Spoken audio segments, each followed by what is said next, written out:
Alin na mas masakit? Yung tahimik na ending o yung magulong ending? Yung maghihiwalay kayo na maayos o maghihiwalay kayo na hindi? Kapag natapos kayo ng maayos, eto yung wala kayong sigawan, hindi kayo galit sa isa't isa, wala kayong pinag-uusapan, pero alam nyo yung tapos na. Masakit yun kasi wala naman nangyayaring mali, pero alam nyo rin na wala na yun dati. Yung parang okay pa naman kayo pero alam mong hindi kayo okay. Yung isa naman, ito yung iyakan, sumaloob nyo sa isa't isa, makakapagbitaw ka ng mga salitang hindi mo na mababawi.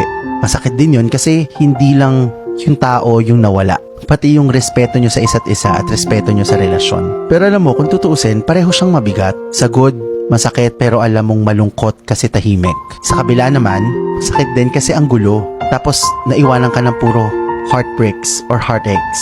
Pero alam mo kung saan sila parehas? Parehas sila ng ending. At yung ending na yun, yung tapos na yung storya nyo. At kahit anong paraan pa yan, isa lang naman yung tanong ano na pagkatapos nito? Ano nung susunod kong gagawin?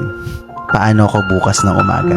Because at the end of the day, hindi lang naman yun tungkol sa kung paano kayo naghiwalay, sinusukat yung storya mo. It's about paano ka after everything that had happened. Pwedeng hindi ka na magiging ready ever, isasara mo na yung puso mo kasi it might be traumatic for you. O pwede namang natuto ka at magiging ready ka sa susunod na phase ng life mo. And minsan nakala natin na yung ending, yun pala yung magiging mas start ng mas totoo at mas tamang version para sa sarili mo.